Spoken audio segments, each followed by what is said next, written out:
ನಿನ್ನೆ ತಾನೇ ಮಾಜಿ ಮುಖ್ಯಮಂತ್ರಿ ಕೇಂದ್ರ ಸಚಿವ ಕುಮಾರಸ್ವಾಮಿ ಈ ಪಾದಯಾತ್ರೆಯ ಬಗ್ಗೆ ಆಕ್ಷೇಪ ವ್ಯಕ್ತಪಡಿಸಿದರು. ನಾವು ಸಪೋರ್ಟ್ ಮಾಡಲ್ಲ, ಇದಕ್ಕೆ ಮಾರಲಿಯೂ ಕೂಡ ಸಪೋರ್ಟ್ ಮಾಡಲ್ಲ ಅಂತ. ಈಗ ಜೆ.ಪಿ. ನಡ್ಡಾ ಕುಮಾರಸ್ವಾಮಿ ಅವರ ಜೊತೆಗೆ ಮಾತನಾಡಿದ್ದಾರೆ. ಪಾದಯಾತ್ರೆಯ ವಿಚಾರದಲ್ಲಿ ಮನಸ್ತಾಪ ಇರೋದರ ಬಗ್ಗೆ ಚರ್ಚೆಯಾಗಿದೆ. ಮಾತುಕತೆ ವೇಳೆ ಅವಮಾನದ ಬಗ್ಗೆಯೂ ಕೂಡ ಕುಮಾರಸ್ವಾಮಿ ಪ್ರಸ್ತಾಪಿಸಿದ್ದಾರೆ.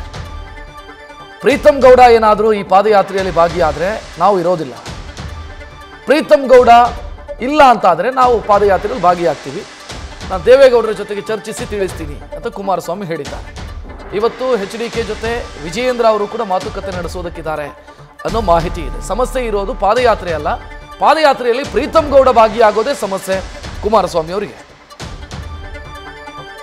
ಬಗ್ಗೆ ಹೆಚ್ಚಿನ ಡೀಟೇಲ್ ನೀಡೋದಕ್ಕೆ ನಮ್ಮ ಪ್ರತಿನಿಧಿ ಮಧುಸೂದನ್ ನೇರ ಸಂಪರ್ಕದಲ್ಲಿ. ಮಧುಸೂದನ್, ಈಗ ಬಿಜೆಪಿ ನಾಯಕರು ಒಂದೋ ಪ್ರೀತಮ್ ಗೌಡ ಅವರನ್ನ ಹೊರಗಿಟ್ಟು ಪಾದಯಾತ್ರೆ ಮಾಡಬೇಕು, ಆಗ JDS ಜೊತೆಯಾಗತ್ತೆ, ಇಲ್ಲ ಅಂತಾದ್ರೆ ಆಗಲ್ಲ ಅಂತಾದ್ರೆ ಏನ್ ಮಾಡುತ್ತೆ ಬಿಜೆಪಿ? ತಮ್ಮ ಪಾರ್ಟಿಯ ನಾಯಕರನ್ನ ಬಿಟ್ಟು ಕೊಡುತ್ತಾ ಅಥವಾ ದೋಸ್ತಿಯನ್ನ ಬಿಟ್ಟು ಕೊಡುತ್ತಾ, ಏನ್ ಮಾಡುತ್ತೆ? ನಿಜಕ್ಕೂ ರಕ್ಷತ್, ಎಲ್ಲೋ ಒಂದ್ ಕಡೆ ಇದು ಮೇಜರ್ ಆಗ್ತಾ ಇದೆ ದಿನದಿಂದ ಪಾದಯಾತ್ರೆ ಸಂಬಂಧ. ಈಗಾಗಲೇ ರಮೇಶ್ ಜಾರಕಿಹೊಳಿ, ಬಸನಗೌಡ ಪಾಟೀಲ್ ಯತ್ನಾಳ್ ಕೂಡ ಪ್ರತ್ಯೇಕವಾಗಿ ಪಾದಯಾತ್ರೆ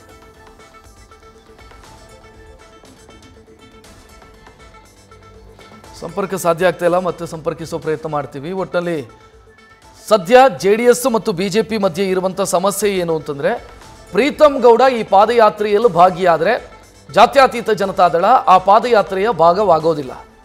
ಯಾಕಂತಂದರೆ ಪ್ರೀತಮ್ ಗೌಡ ಈ ಪ್ರಜ್ವಲ್ ರೇವಣ್ಣ ಕೇಸು ಹೊರಬರೋದಕ್ಕೆ ಅಥವಾ ಆ CD ವಿಚಾರ ಅಥವಾ ಪೆನ್ ಡ್ರೈವ್ ವಿಚಾರ ಬಯಲಾಗೋದಕ್ಕೆ ಪ್ರೀತಮ್ ಗೌಡ ಕಾರಣ ಅನ್ನೋದು ಜಾತ್ಯತೀತ ಜನತಾದಳದ ಆರೋಪ.